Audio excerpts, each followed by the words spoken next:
Thank you. Thank you very much um, for this. I really appreciate and also recognize that um, I've seen Jay's work, so I can attest to some of the things that he's saying. I think sometimes we get busy and we forget to catch up, and I'm super amazed with the kind of work he has managed to do. So I really appreciate the opportunity to be here.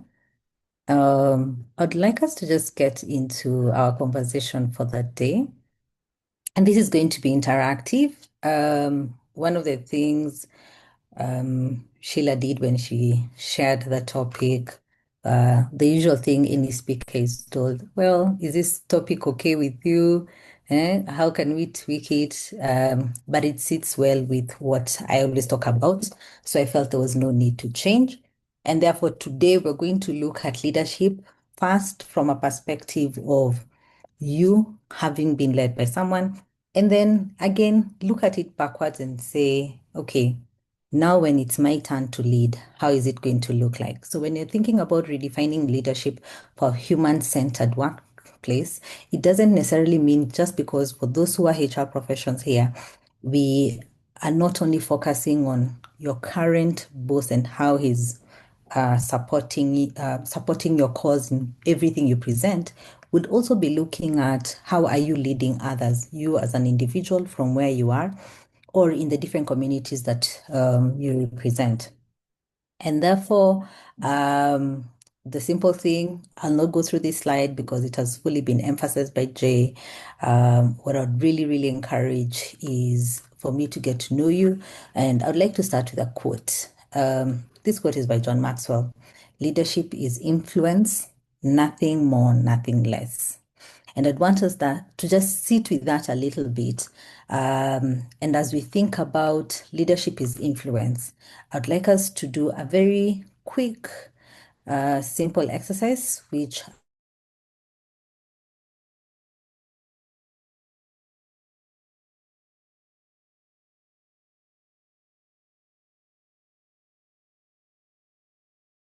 and would I'd like us to answer this very, very simple question that sometimes we look at it, but we look at it in different perspective.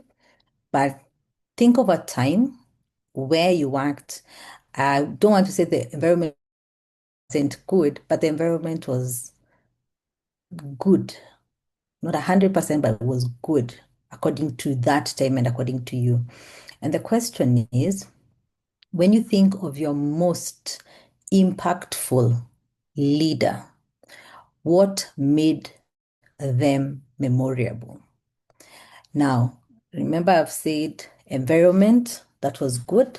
It can be maybe not a work environment, it can be any environment.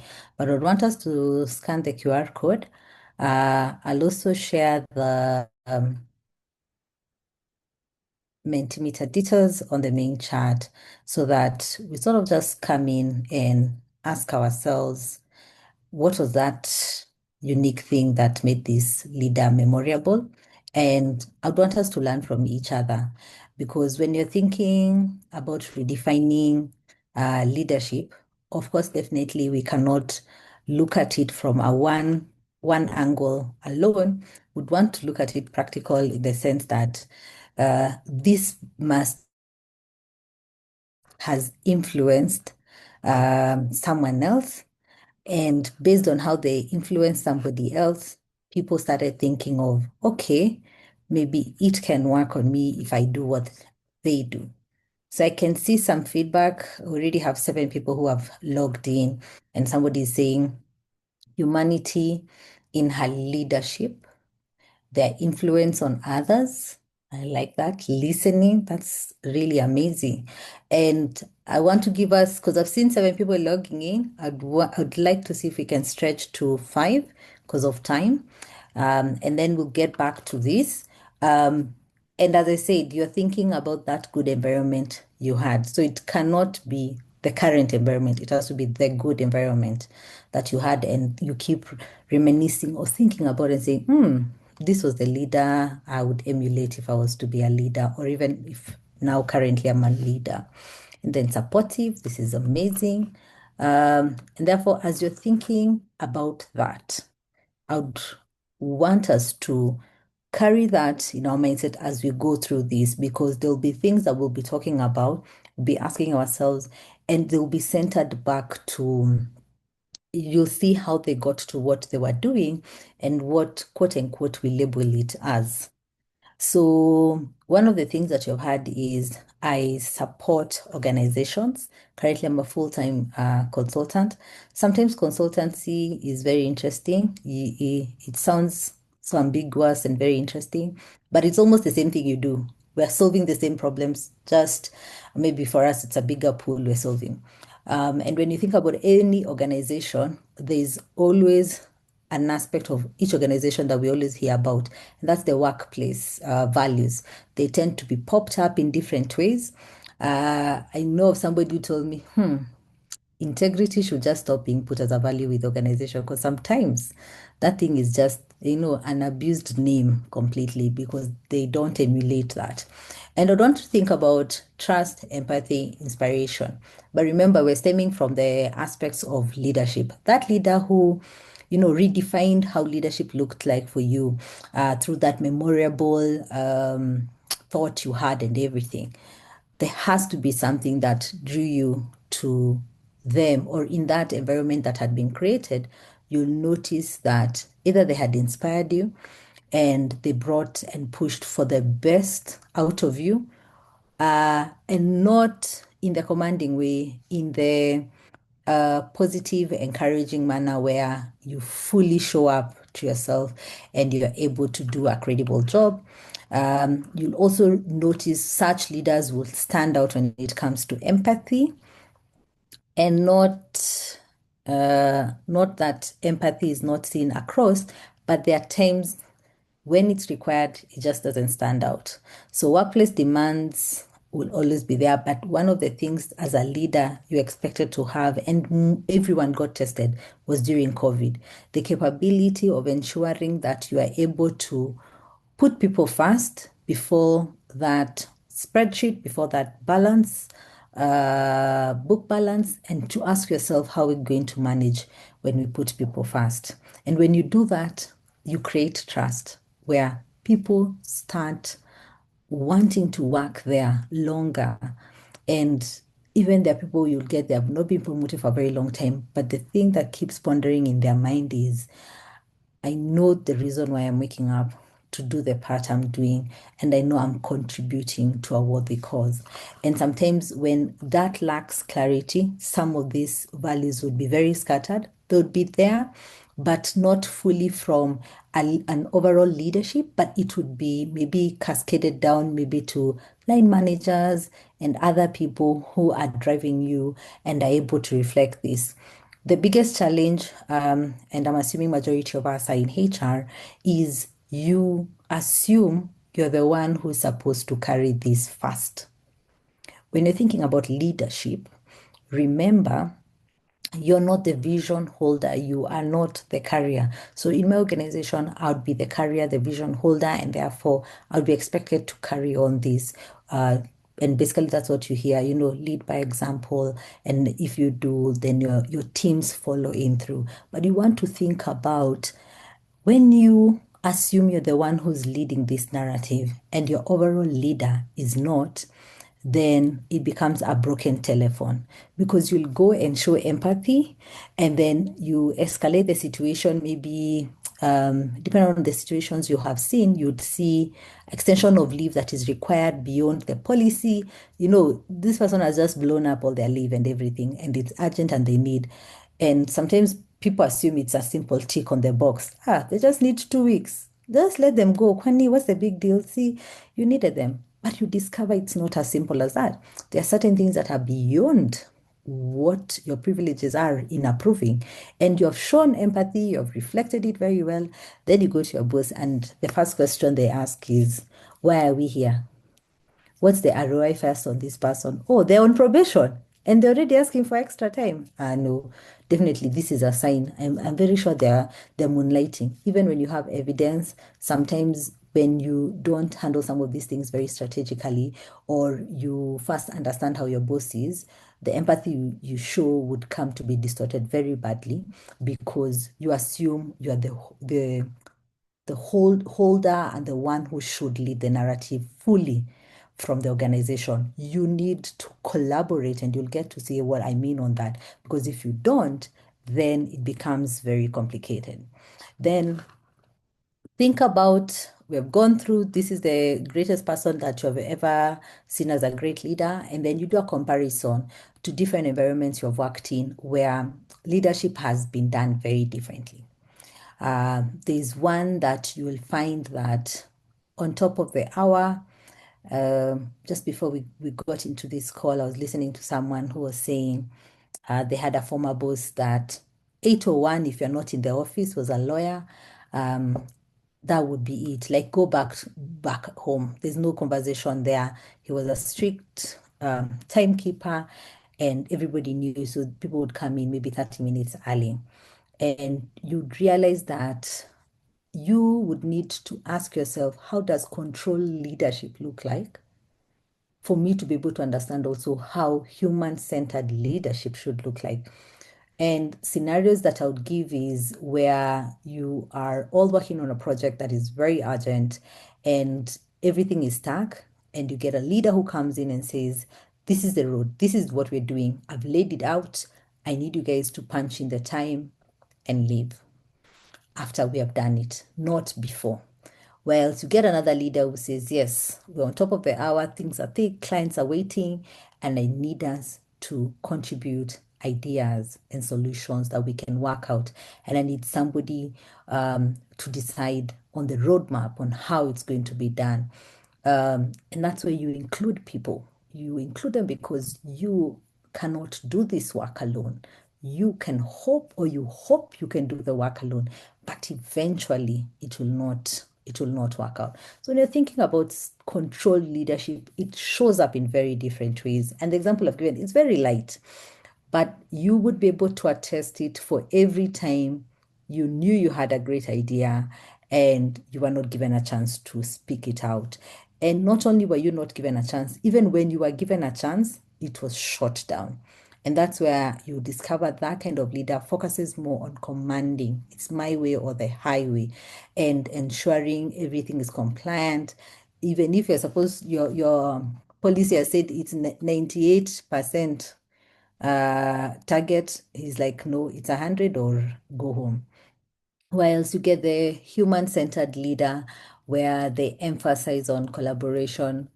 One of the things right now we're seeing in our continent is people are talking about historical leaders because of how people are managing people, and they're saying back then there were leaders who knew what to do, they knew how to handle people. They didn't know everything, but they had the right path, they had the right team, and therefore what they were seeking and their visionary aspect was led in. And when you're thinking about a centered uh, human kind of leadership, it does not mean that you get your leave every time. No, no, no. It doesn't mean that when I need extra time, like I can just tell my boss, see, tomorrow I'll just come at 12. Huh? We're good. Human-centered leadership. No, no, no, no. You have to put in the work. But how is the approach? How are we approaching this discussion? And also, do we understand this is the overall goal as a team? So those things you would need to navigate. And most of the time, you will find that those organizations have programs like mentorship, they have empowerment in terms of women empowerment, not for sustainability report, mark you, one that makes sense, one that can be tracked and you can see.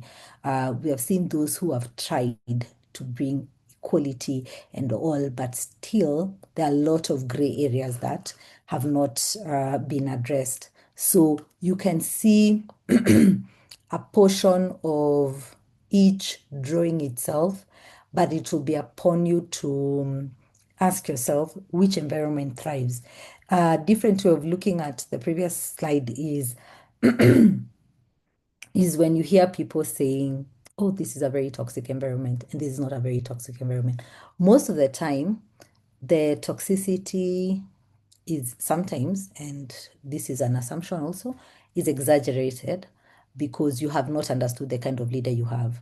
But the minute you do, then you understand the kind of environment you're in, and then you are able to label it properly.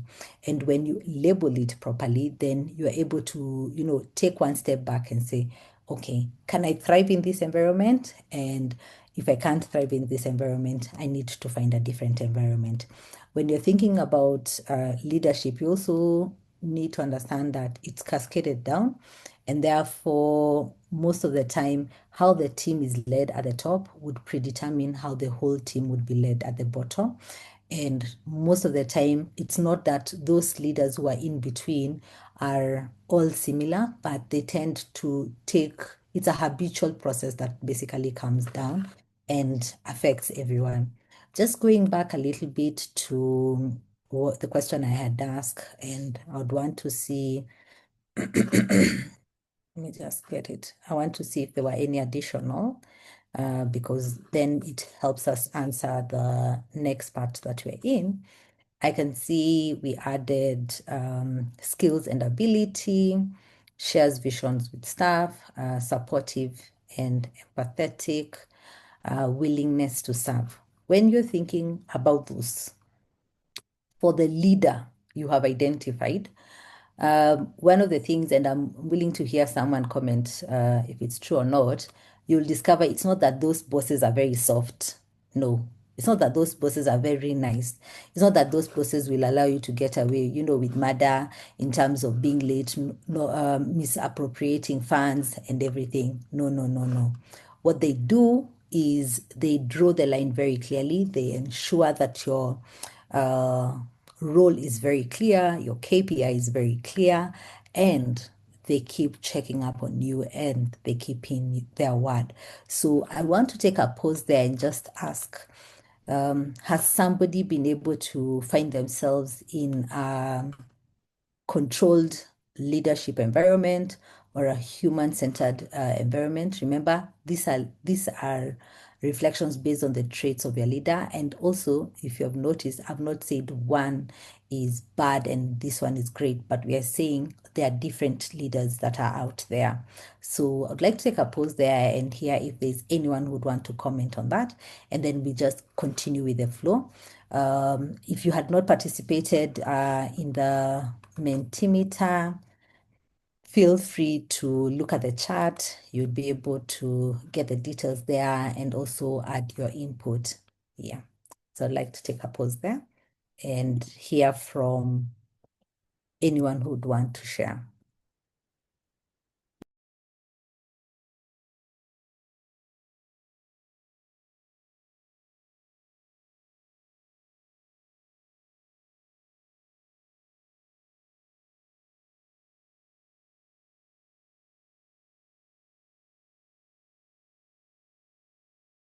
As you think about it in a very simple manner. Who's that boss who ever drove you to take up a challenge that you never thought you would?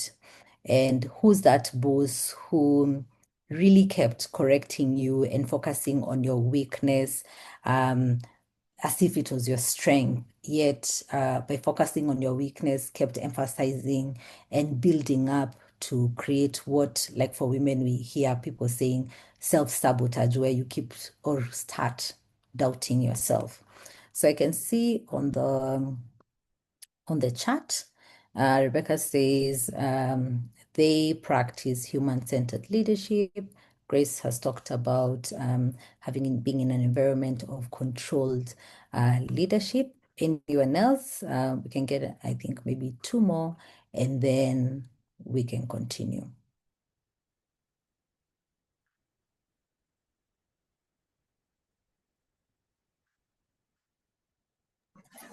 Hi, Dorcas. Hi. I heard that you are at JKUAT. I'm also at JKUAT. So I want to share something. This is Peter speaking. Jairus, this is your friend. So Dorcas, leadership is all about empowering people, inspiring people, sharing vision, and leading change initiatives. Empower people, inspire people, share vision, and lead change initiatives. And therefore, the world of work is really changing. And therefore, workplaces are now forced to strategically align to the shifting dynamics. Because in an employment setup, we have the workplace, and working relationships. And therefore, leadership now integrates the worker, and working relationships. To see to it that the organization is providing an enabling environment, to see to it that the work is psychosocially supporting, and they have an autonomous work environment of their mandate.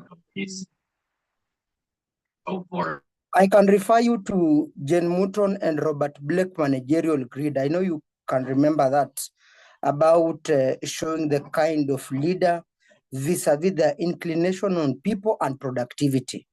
And therefore, everything rises and falls on leadership. And therefore, this is a very essential topic that we are discussing. And therefore, those were my first. Thank you. Thank you very much. One of the things people say is the fish rots from the head, and therefore, if your leader is handling people as number two or priority, or they're not in the list, then a challenge builds itself up. So, looking at the four essentials of human-centered leadership, I've put it in a way you need to know how do you get to the human-centered leadership, or how do you identify where you are, because you might be close enough as an organization and then you say, well, Dorcas has said we need to look for this human-centered leadership, and then you miss or you jump the gun and you are almost getting there. So most of the time when organizations start, one of the areas they try to focus fully on is expertise. But then when you think about how startups start, depending on the kind of work you do, I know of organizations currently that would say we're hiring for character, we're hiring for someone who's willing to learn, and therefore halfway through the curveball, that person will not be an expert.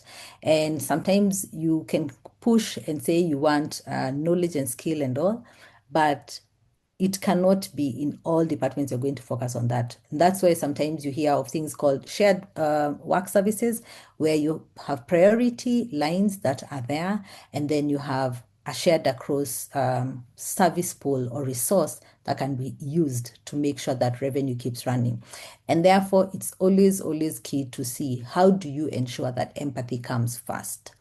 And again, I said empathy is not laziness. Empathy is not we are always partying and everything. No, it would be very clear that we are building this together, and that policies are not only just put there to govern people, but policies are actually built by people, because that is the working tool that you need. And then once you do that and you practice the policies you've built up with people, then you're building also trust. Remember, trust is not a very easy thing to access, especially in workplaces. People come in and it's a contractual agreement you're coming in, and people just expect, let's keep to the binding agreement, let's not get anything closer. But you want to trust that if you've worked up to now, the 6th of November, and it reaches 30th of November, that your bank account is going to have money. And you trust that because you can see there's a form of process that is building up that leads to that end product. But when that doesn't happen, and at the I would say parking, you see a car that has been parked for 10 million this week, another one next week, and people are already processing their visas to travel, I don't know where. And then 30th comes and there's no money, and then another thing happens and auctioneers are at your door, then that trust starts getting broken down. And it's not only to the employees, it is to the partners, it is to any person who is linked to that organization. How you treat your suppliers and everything, 101% might be just the same way you treat your people. And therefore, you can't move to the next stage where it's growth because you'll have broken down. And that's why you'll see most of the time organizations come and say, we're doing a whole overhaul of HR. We need to review those processes. Those processes didn't have a problem. The problem is there was a, an interaction where people decided they're not going to treat people how they're supposed to be treated. And simple things are basics: work time, work environment. Ask yourself, does your organization have an OSHA processing certification? What's the noise level? When was the last time you changed your seat? If you've been sitting on that seat for the last 5, 6 years, you need to question yourself, because that backache is not a backache. Okay, so there are too many things that build up to this that make sure that even when COVID hits or when we hear another pandemic comes, people will be like, no, we are in check. We went through the other one, even this one. We trust the process. We know we may get cut-offs, we may get everything, but we know because we're the ones building the systems and building it up. Then you move from building up, growing and everything, and you get to recognizing the purpose. Recognizing the purpose sometimes tries to be sold out as the first thing, where I come and ask you, are you passionate? Are you passionate about serving people? Are you passionate about leading people? And then I get a whole disconnect, because what I'm trying to sell to you is completely almost the end product. And what you are trying to do is trying to get a buy-in on who we are, what we do, and why we do it, so that you can come out and say, this is who we are. But I can't get you to who we are if you don't know what we're doing and why we're doing and how we're doing it. Remember, that's the golden circle when it comes to Ikigai. There has to be a full circle of clarity of why we're here, what are we doing? And then finally, it will come in full. You'd be able to connect that. The reason why we offer these services, it is because it enables X, Y, Z. And a challenge to all of us in this call: what does your organization do? What's the purpose? We know they're the overall one for they're for profit. Why do they exist? Have you ever asked yourself that? Have you ever gone back to the mission and vision and understood this is the problem we're trying to solve? Okay. And once you do, you'll be able to connect to the leader. And I know there's, of course, always transitions that happen, but even when transitions happen, each and every repositioning of a leader has to come with a roadmap. And that's why a succession plan is put in place. That's why you have a whole mentorship program that runs to ensure that there's no gap that keeps being created. But then again, we have leaders who are created great products, created great organization, but the level of leadership again is very, very different. And that's what I would want us to focus on. You might be a leader in your workplace, but which level are you in and where do you fall under? And how do you maneuver to the next step? What do you need to build up to enrich yourself to get to it? So there are 5 levels of leadership. One of the things about John Maxwell is he went and defined the different levels that you can find yourself in, and you'll get there are people who are there in leadership because of position, permission, production, people development, and then finally the pinnacle level.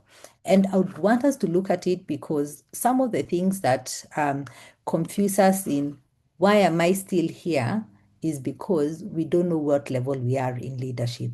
And then you keep asking, why has this person stayed in this organization for X number of years? They don't see any opportunity, they don't want to grow. No, they might be at a certain level of leadership where they want to foresee themselves growing in the organization to the next level. And the first level, position level, is what is usually the most entry level, where you need to ask yourself, how then do I reach a point of understanding the team I'm with?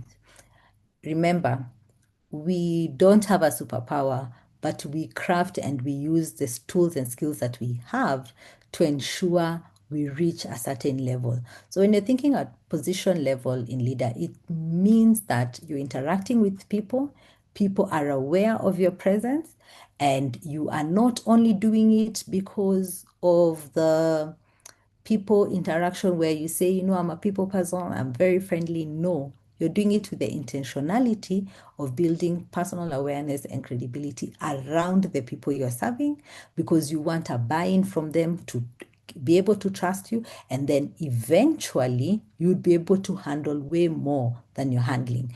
And simple things would be learning everyone's name and role. That sounds very hard, but as I said, there are enough tools to do it.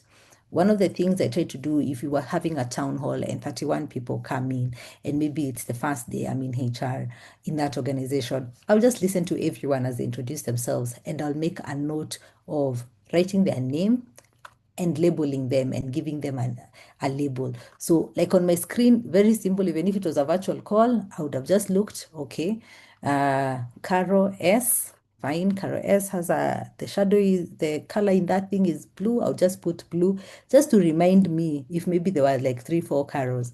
And I'll do a flow. And I would make sure I pick something unique you've said to remember and echo it back. And a trick about, and I like somebody talked about this, their great leader was a great listener. A trick about listening to people is almost trying to repeat what they said, either halfway through or the last thing they said, and then adding on. People always feel they're heard. People always know you're there in present and not just saying, hey, yeah, by the way, okay. No. And this is small talk I'm giving you, but I want you to think about the person you're interacting with as a leader, how they perceive you when you don't respond in a certain way or you don't know who they are. Maybe you have 1,000 or 1,500 people. I've managed more than 1,000 staff, and it might sound like it was a unique thing. No, it is not. It's very hard, but I had to keep up with the names.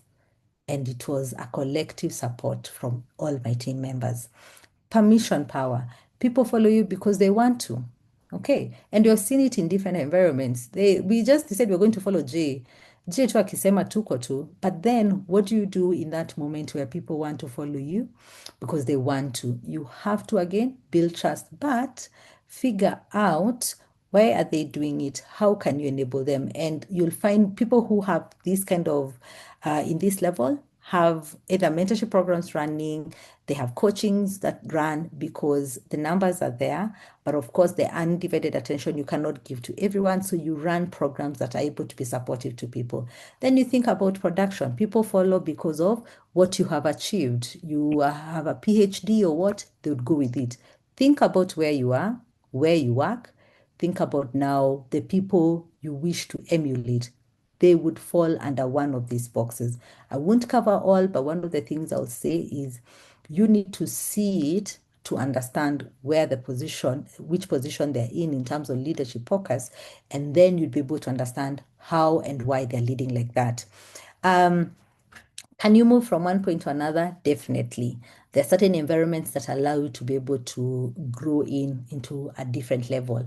Is it a must to go through all the 5 levels? As you grow in and as you mature into your profession, definitely it will be good because you want to reach at the pinnacle where you're sitting in a board and you're able to model values in every decision that is being brought out or every decision that you have to make. You also want to inspire others, write a book that would be able to be impactful in decision making in institutes, all those things. You almost want to ask yourself, what will people say about me when I finish this leadership journey with them? And if you definitely don't have an answer, then it means definitely you have not finished doing the work you're doing. And it's not a must to complete the work. Most comes and wins with the project you have been pushing for the last 3, 4 years. And therefore, when you're thinking about the different levels, you come back and you ask yourself, then what happens when I'm torn between an environment that has been projecting and showing centered human leadership and control?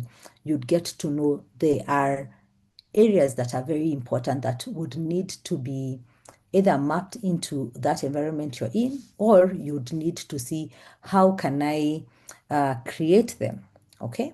One of the simple tools and tricks I've always told someone is think about solutions that don't cost anything. When I was in corporate, though today I told somebody the best goal is don't start in corporate, start in startup and go or start in SME and then retire in corporate because sometimes corporate it's a scam. And I'll tell you why. Things are made either very easy for you or very hard. So I've gone to a tangent and I need to close it. So very easy. Why? Because there will be processes that you don't need to build up, and therefore all you need to do is plug and play, and it will work. But then somebody else is in an SME or just slightly above an SME, but they don't have budgets and they hear of the great things you're doing as a corporate and they wonder, how can I do it? While I was in corporate, I was able to make sure the kind of team we had under my leadership had to grow in a certain way.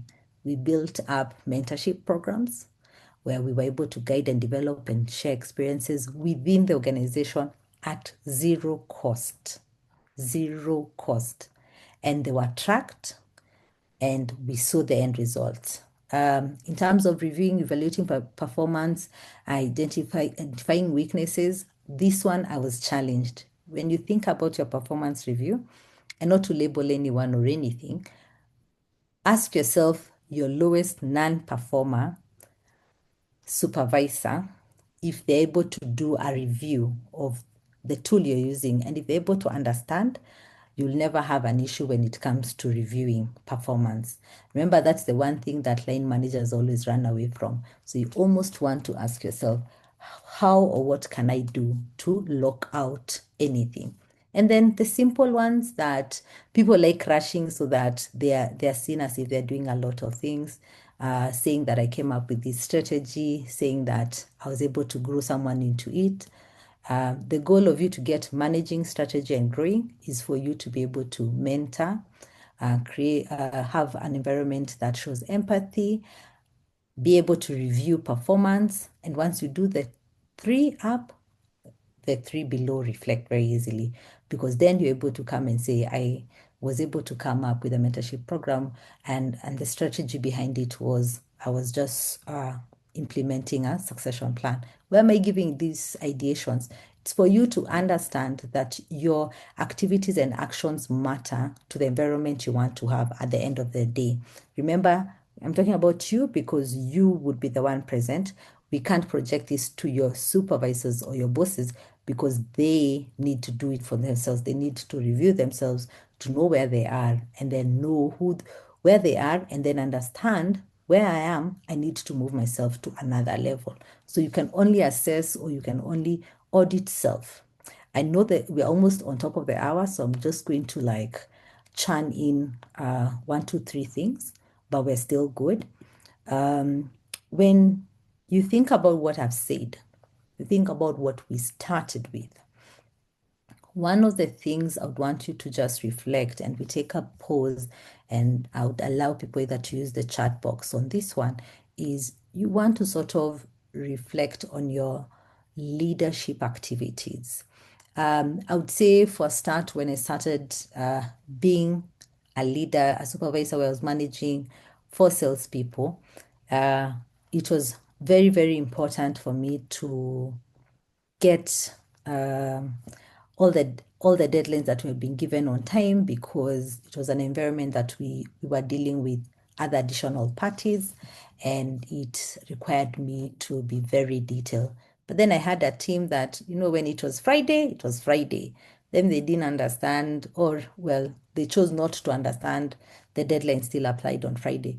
So one of the things I would reflect on this in terms of one of my old leadership activities that I had to stop doing because it was not going to help me was complaining and sitting down and asking myself, what do I need to do because of these three people who are not meeting the expectations? And I know when I say that, it sounds very shallow, but I was only 2 years into the job as a supervisor. So definitely that was something that was haunting me. My non-performing staff on this one day, which was still very critical, that they felt they needed to, spread their wings and enjoy life. But then I had to start asking myself, will I always complain on Friday, or will I also enjoy life? Because that time I was very young. And the thing I had to do then was have the candid discussion with my boss and say, the Friday deadlines are not working. They are either, how do I say, they're either too heavy on us, or we just need to find a different way. And we just had to shift the reporting day. So we were not shifting work, we were shifting a reporting day. But I had to go ask somebody who had been way better than me. Why? Because at that point, I didn't know it was as easy as it sounds now. So I'd want you to reflect on certain leadership activities that you are doing that you might need to ask yourself, well, definitely this one I need to stop. And what do I need to start doing so that I can continue and find myself where I would want to be? And as you take that pause and as you think about it, remember your actions would affect your team or would affect you or the relationships you have. So you almost want to also respond back to yourself and say, is this the right thing I'm supposed to do so that I can take the next action? Feel free to use the chat to think about what's the one action you want to stop in terms of your leadership activities, and that as you do so, what's the one that you'd want to start? It might be just you want to stop complaining and you want to figure out how can I come up with a program that can be of help and support to my organization that would project the outcome that I want. I can see Sheila says in my organization, human-centered leadership, my leaders recognize my potential and challenge me to harness and bring it out fully. That is good. So as you're thinking your stop start scenario, I would like to reflect on this quote before I close out and open questions. Leadership is not about advancing yourself, it's about advancing others. Every time I had opportunities for attending training or even things like this, one of the key things I used to do is extend it to my team first. And I'll tell them, once you get your slots, I'll think about how I'll come. But the rule of thumb was this: if you're going to attend a training, then you may as well come back and talk about it in a meeting and share the learnings. Why? Because it was very important for me to know that you're able to apply it, especially for trainings that, for instance, I've selected and I know are going to empower you and reach you. I can attest any person who has been, I think it's only one person who has not yet been promoted, but anyone who has been my assistant in the past is either currently now a HR manager or about to be a group HR manager. Why? Because anytime I saw an opportunity for them to grow, I would extend and I would move on. Not that it wasn't applicable to me, but I also had more and more opportunities that I could take up. So as I pause there, I would like to give it back to Sheila before I continue. As usual, I always like getting feedback on, oh, was my voice too much? Was I an analog or what? It would always be good to know so that I can improve. Because as a leader, you keep improving. You keep asking yourself, what and how can I show up best than I showed up? So you can scan the QR code and you'll be asked a few questions, but you also get an opportunity to give me good, tangible feedback on how I have presented. And I do appreciate this opportunity. As I close, I would say this is a quote you'd want to think about more and more that will be able to support you in where you are and who in whatever you do. And as you do, you'll be able to see how well it would come back to you. So thank you very much and have a good evening. That's a book I always recommend when I talk about thinking about redefining leadership. You need to read Dare to Lead by Bree Brown. She's an amazing author, especially about leadership. Thank you, and over to you. Wow. Wow. I think today's session, it was amazing. It has just blown my mind. Thank you so much, Dorcas.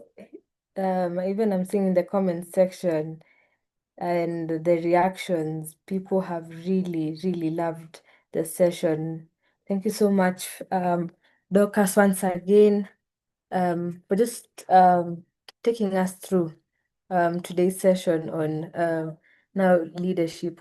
And I know each one of us, um, there's one thing you've picked up, and even it's the perfect time. It's almost the end of the year. Just l- um, looking inwards and trying to understand which kind of a leader are you. It's not a must for you to be in a managerial position. Any position you are in, you're a leader. You're a leader in it on your in your own way. Exactly. So can just yes, it's a good way to a perfect way to just reflect on all our leadership styles. So thank you so much, Dorcas, and thank you so much, Jay, for just bringing this session, Thursdays with Jay, for us to just learn and grow in our careers and also in our personal lives. So thank you so much. I think we can call it a night. We can get a volunteer No, to. there are some questions. There are some questions on the chat section, and someone was looking. Someone wants Dorcas' contact. I think she has shared the email there. I think there's a question, Sheila. You can look at the chat, then you can read through before you close. Okay, yeah, I'm seeing a question. So there is a question. So how do you deal with a director who listens to the family members at work, yet you are the manager? Thank you, Sheila. So first, I like the question because it's very direct. Um, we sort of need to know, and I'm, I'm I'm trying to pick the right words. We sort of need to know two things. So there's a contractual agreement you have signed that is binding to you and the organization. That contractual agreement, I'm very sure, has stipulated ways on how you should work. Then there is another contractual agreement you are not involved in, you don't have control in, that is happening because of the business owner and the family. Whether that family member is actually an employee or not, at this point, it doesn't matter. But one of the questions I'm asking you is this under your control? And if the answer is no, you need to take one step back. Okay. Remember when I started and said, there's no, I don't want to call it a perfect or very good environment. There's just a good environment when it comes to working. Remember the example I gave about somebody saying at 8:01, you cannot come in. I know of CEOs who are loved by people out here. Loved is you track this person where they are, I am there next. And they have a very simple rule. You come late in their meeting, and their office are glass windows, and she locks you out and continues with the meeting, like literally locks you out of that room. That's you to figure out. There are things that bosses do, and remember that's what we were saying, they might fall under control or might fall under centered. Does it mean that if you're in control, you cannot thrive and grow? You can. Remember, that is your boss projecting all that. And then there's what you do. For you, one of the things I would say you really need to, and this is a blanket response without knowing anything, is build up on relationship currency, build up on trust currency with your boss.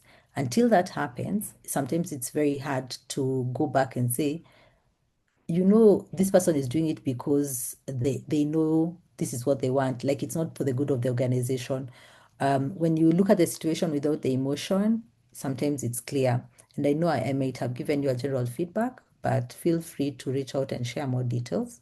I've worked in those environments. That's why I was almost laughing because those environments are they're the best. Let me tell you, you're in a very good, it will teach you everything let me come out of there. You just write stories of how good leadership should look like and how making right decisions should look like.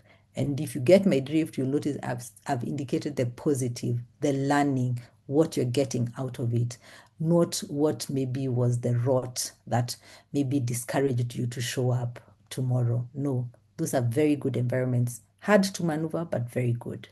Over to you, Sheila.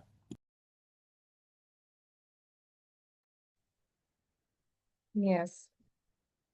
Thank you. Thank you so much. I hope your question has been answered. And these are yes, it has. So these are comments that has really captured my eye, and it is Dorcas. They want you back again. I didn't see that one. Yeah. Oh, So okay. we'll We'll organize. arrange. Yeah, Yes, yeah, yes, and Dorcas will be back again. So yeah, yeah, asante sana. Karibu. So yeah, yeah. thank you so much. Is there any question before I close the Q&A session? Any, and just also open the mic. Just feel free.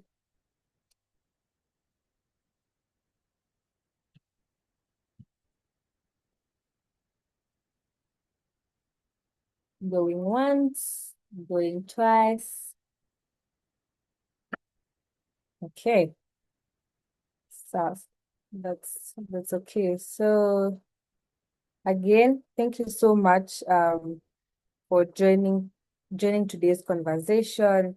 Also, just what our speaker, thank you so much for the insightful wisdom you've shared with us today, and also our attendees, our participants, for just also just creating time to be here tonight and to engage on today's topic. We do not take it for granted. And we always say, without you, there could not be Thursdays with the J. So we really, really appreciate and we thank God for you. So maybe you can just close it with a word of prayer. Any volunteer